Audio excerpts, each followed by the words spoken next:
Item ಯಾವುದೇ ಇರಲಿ try ಮಾಡಿ ಆಚಿ ಚಿಕನ್ ಮಸಾಲಾ. ಇನ್ನು ಶ್ರೀಕಿ ಪರಿಚಯ ಅಂತ ನಲ್ಪಾಡ್ ಅವರೇ ಮೊದಲೇ ಹೇಳ್ಕೊಂಡಿದ್ದಾರೆ.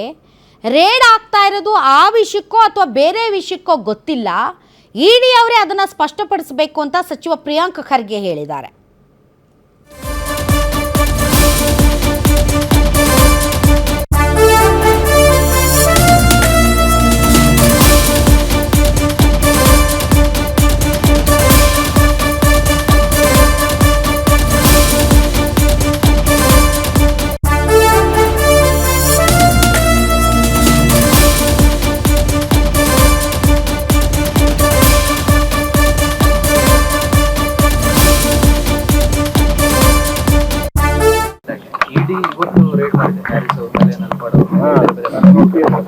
ನೋಡಿ, ತಮಗೆ ಗೊತ್ತಿರೋ ಹಾಗೆ ಹಿಂದೆನೂ ಕೂಡ ನಲ್ಪಾಡ್ ಅವರು ಶ್ರೀಕೆ ಅವ್ರ ಜೊತೆ ಪರಿಚಯ ಇದ್ದಾರೆ ಅಂತ ಅವರೇ ಬಹಿರಂಗವಾಗಿ ಹೇಳ್ಕೊಂಡಿದ್ದಾರೆ.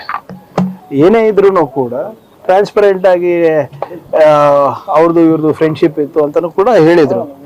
ಅದ್ಯಾವುದೋ ಒಂದು ಗಲಾಟೆ ಸಂದರ್ಭದಲ್ಲೂ ಕೂಡ ಅದರಲ್ಲಿ ಭಾಗಿಯಾಗಿರ್ಲಿಲ್ಲ, ಆದ್ರೂ ಕೂಡ ಅವ್ರ ಹೆಸರು ಸೇರಿಸಿದ್ದಾರೆ ಅಂತ ಹೇಳಿದ್ರು. ಬಟ್ ಇದು IT ED ಎಲ್ಲ ರೇಡ್ ಆಗ್ತಾ ಇರೋದು ಆ ವಿಚಾರಕ್ಕೂ ಬೇರೆ ವಿಚಾರಕ್ಕೂ ಗೊತ್ತಿಲ್ಲ. ನೋಡೋಣ ಏನಿದೆ ಅಂತ. ಅವ್ರು ಸ್ಪಷ್ಟ ಅವ್ರ ED ಅವ್ರು ಹೇಳ್ಬೇಕಲ್ಲ, ಇದೇ ಕಾರಣಕ್ಕೆ ಆಗ್ತಾ ಇದೆ ಅದೇ ಕಾರಣಕ್ಕೆ ಆಗ್ತಾ ಇದೆ ಅಂತ. ಅದೇನಿದೆ ಬರ್ಲಿ ಹೊರಗಡೆ. ಆದ್ರೆ ಬಿಟ್ಕಾಯಿನ್ ಸಂಬಂಧಿಸಿದಂತೆ ಟಾರ್ಗೆಟೆಡ್ ಆಗಿ ಇವ್ರು ಮಾಡ್ತಾ ಇದ್ರೆ ಇವತ್ತು ಬಹಳ ಬೇರೆ ದೊಡ್ಡವ್ರ ಮನೆಗೂ ಆಗ್ಬೇಕಾಗಿತ್ತು. ಬಿಟ್ಕಾಯಿನ್ ವಿಚಾರದಲ್ಲಿ ಇದೆ ಅಲ್ಲ, ಚಾರ್ಜ್ ಶೀಟ್ ನಲ್ಲಿ ಇದೆ ಅಲ್ಲ ಹೆಸರುಗಳು ಕೆಲವು.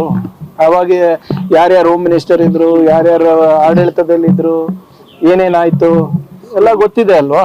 ಏನು ನಡೆದೇ ಇಲ್ಲ ಅಂತ ತಾನೇ ಹೇಳಿದ್ರು ಹಿಂದಿನ ಸರ್ಕಾರದವರು. ನಾನು ಬಿಟ್ಕಾಯಿನ್ ವಿಚಾರ ಪ್ರಸ್ತಾಪ ಮಾಡಿದಾಗ ಹಿಂದಿನ ಸರ್ಕಾರದವ್ರು ಏನ್ ಹೇಳಿದ್ರು, ಏನು ಆಗೇ ಇಲ್ಲಪ್ಪ ಅಂತ ಹೇಳಿದ್ರು. ಅದಾದ್ಮೇಲೆ ಏನಾಯ್ತು ಎಲ್ಲರಿಗೂ ಗೊತ್ತಿದೆ. ನೋಡೋಣ ಅದು ಯಾವ ವಿಚಾರಕ್ಕಾಗಿದೆ ಹೇಗಾಗಿದೆ ಅಂತ. ಆಮೇಲೆ ನಿಮ್ಮ ನಲ್ಪಾಡು ಮತ್ತೆ ಇದಕ್ಕೆ ಸಂಬಂಧ ಇಲ್ಲ ಅಂತ ಅವರೇ ಹೇಳಿರೋದು. ಏನಿವೆ ಲೆಟ್ ಇಡಿ ಚಾರ್ಜ್ ಶೀಟ್ ಹಾಕಿ ನೋಡೋಣ ಏನ್